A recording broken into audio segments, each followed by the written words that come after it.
Hello everyone and welcome to the Adobe Illustrator 2021 Ultimate Course Overview. And in this video, we're going to go over an in-depth overview of what we're going to be learning throughout the course. So with that, let's jump into it. So in section 2, we're going to talk about Adobe Creative Cloud. I'll talk about how to set up an account, how to download and install the Creative Cloud app. In section 3, we're going to talk about Adobe Illustrator 2021 setup. So we'll talk about how to install Adobe Illustrator 2021. In section 4, we're going to talk about the welcome page. So we'll cover home, learn, cloud documents, shared with you, deleted, create new, open, what's new, and then a summary of what we learned.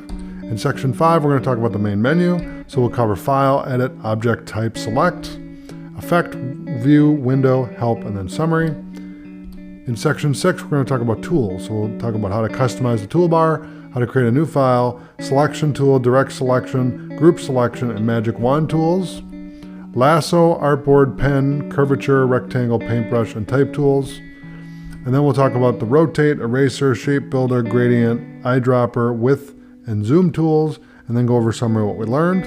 In section 7, we'll conclude the course with a conclusion and go over a summary of what we learned throughout the course. So with that in mind, thanks for watching. I'll see you inside the course.